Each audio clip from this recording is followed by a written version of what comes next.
Hey guys, welcome to another episode of Vinyl Den, your channel for record collecting by record collectors. I'm Nick. It's Tuesday, time to talk about some new releases coming out this Friday, December 13th. There's about 450 albums coming out this week. I got 14 on my list for today.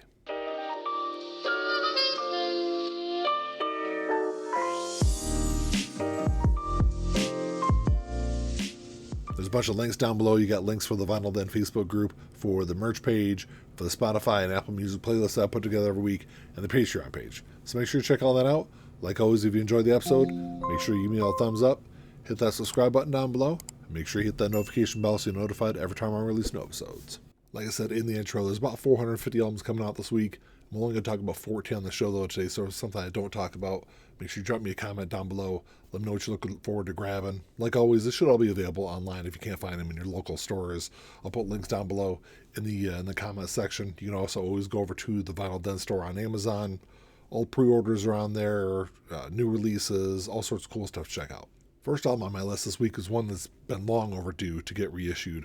This is Everybody by Logic. This was released back in 2017. It was his third studio album.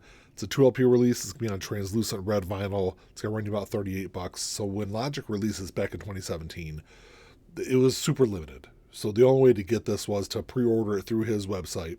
And then that's all they sold. They didn't press any extra copies to sell in stores. That's why this album's been really hard to get for a really long time. You know, if you wanted to pick this up on Discogs for the last several years, it was going to cost you, over $200 to get a copy of it. So it's great to see this one finally get reissued. It was a big album when it was released, hit number one on the Billboard 200. It's kind of almost like this concept album. So Neil deGrasse Tyson plays God throughout the entire album, and then Big Von plays the character of the guy at the beginning of the album. He dies. And then throughout the album, he learns that he has to go into the afterlife. He needs to be reincarnated as every person that's ever lived on Earth. It's a really interesting story. It's based off of The Egg, which is a story written by Andy Weir. Really interesting concept. It's a great album. It's one of my favorite rap albums, probably the last 10 or 15 years. Then you got this new live album from The National coming out this week. This is Rome. It's a 2 LP release. It's going to run you about $35. This is all recorded in June of this year. They say it's without any overdubs, which for people out there, if you don't know, most live albums, there's a lot of overdubs on them. Some live albums are almost entirely re-recorded in the studio. So they said they're releasing this without any overdubs. I know this last tour from The National got a bunch of rave reviews, so I'm expecting this to be a pretty good live album. I'll stream it and check it out this week. The next one's kind of an interesting release. This is Let Us Pray Chapter X by DMX. So this is a new compilation album that they're releasing. It's a 1 LP release. It's going to be on tanned vinyl. It's going to run about $30. So if you're unfamiliar, DMX on his studio albums always had these like prayers throughout the album. And they're kind of like half prayer, half confession a lot of times. So this album is a compilation of all those prayers that he did on those albums, all set to music. That sounds like a pretty interesting concept, but you got Killer Mike on here, you got Lecrae is on here, Snoop is on here, MC Lyte also makes an appearance on there. It's one it's one I won't pick up, but I'll definitely stream it. And then you got Licensed Ill by Beastie Boys getting reissued this week. Came out back in 1986. It was their debut studio album. It's also going to be on translucent red vinyl. It's going to run about $28. I think this and the Logic release are both Amazon exclusives. This is an album that I consider this one of the best rap albums of all time.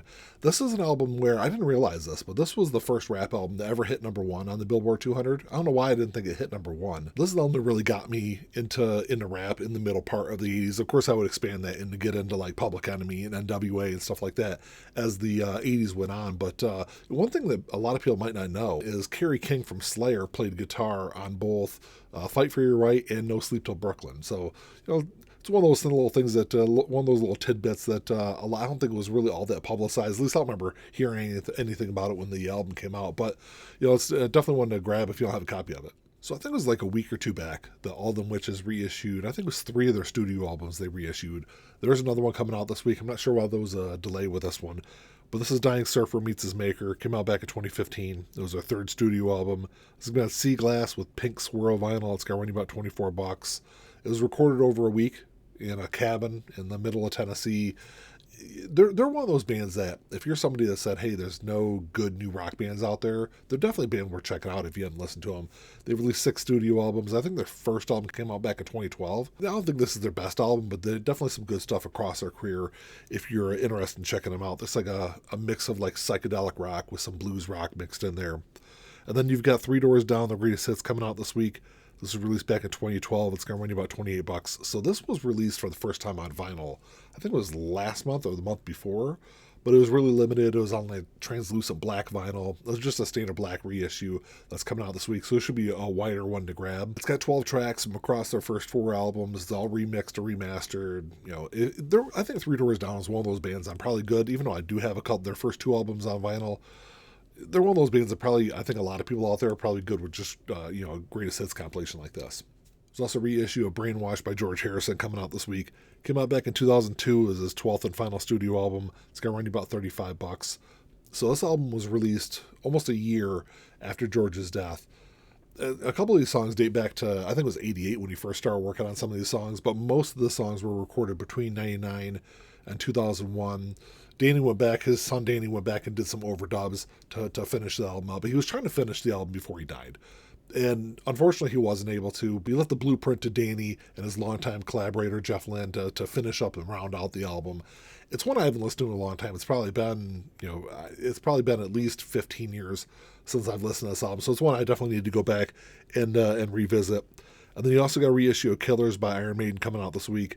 Came out back in 1981. It was their second studio album. It's going to run about $26. This is the 2015 remaster is what you're getting on this reissue. It was the last Iron Maiden album to feature Paul Di'Anno on vocals, who just unfortunately passed away in October.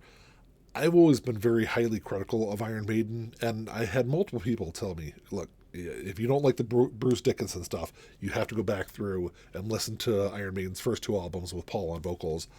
And they're 100% correct. I think the first 2 Iron Maiden albums are closer to like what Black Sabbath was doing in the 70s than what Iron Maiden would become with Bruce Dickinson on vocals. I love the first 2 albums. I don't think Killers is as good as their first album, but it's still great in its own right. And I already have a copy of this one, so I need to grab a copy this week.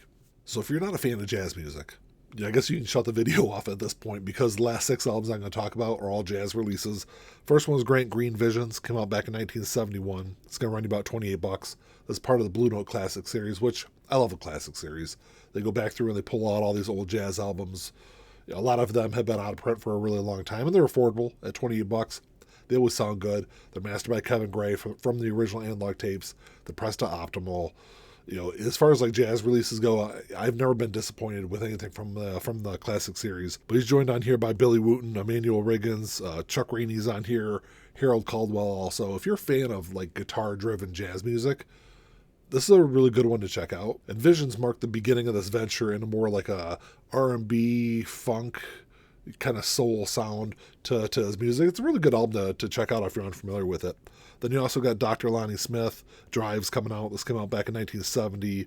Also going to run you $28. It's also part of the Blue Note Classic series, mastered by Kevin Gray, pressed to optimal. This is one that I wasn't all that familiar with until I just streamed this within the last like month or so. When I saw it was up on the pre-order list. It's more like a bluesy soul kind of album. I know he did a lot of work with George Benson back in the 60s before he was signed as a solo artist. This is the first album of his I've ever listened to as a solo artist, though. And I was pretty impressed with it. He's got Dave Hubbard on here, Larry McGee, Joe Dukes. It's a good lineup. It's a good album.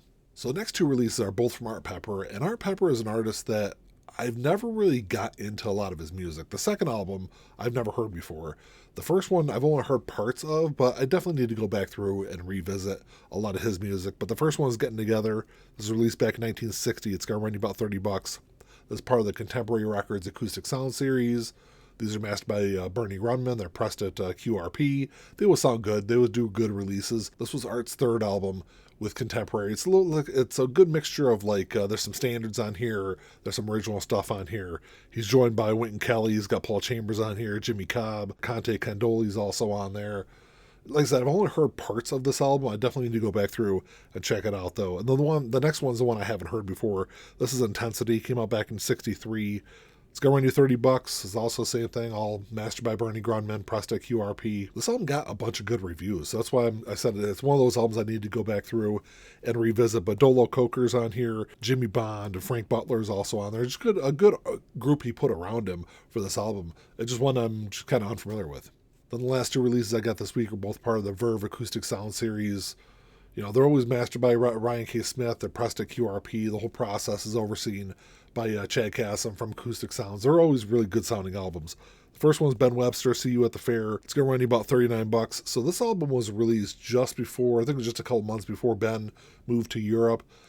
I think it's kind of widely seen as Ben's best album. I think it's one of the best jazz albums of the middle part of the 60s. There's a great version of Over the Rainbow on this album. It's a cool one to check out if you're like getting into jazz music, or if you're not familiar with Ben's music. Like I said, I think it's one of his best.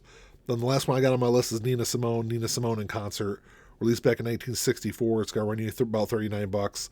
This is a really important album because this was the album where, first off, it was recorded live at Carnegie Hall. I think it was May and June. It was March and April of 64 that was recorded. But this is the album really marked her entry into some really like civil rights oriented kind of music. And a lot of the themes on her albums moving forward were really important in the civil rights movement in the middle part of the 60s. You know, Nina Simone, I mean, you can't say anything bad about her. She's great music, great musician, and this is a really good album to check out also. Well, that's all I got for you today, guys. Thanks for checking the show out. Make sure you drop me a comment down below. Let me know what you're looking forward to grabbing this week. I'm probably going to grab that Logic. I'm probably going to grab that Beastie Boys also, even though I have copies of both of them already. I might grab that All Them Witches. I might grab that George Harrison. I guess some question marks next to some of those jazz albums. But let me know what you're looking forward to grabbing. Like always, if you enjoyed the episode, make sure you give me a thumbs up. Hit that subscribe button down below. That's all I got. Until next time, keep on spinning. Peace.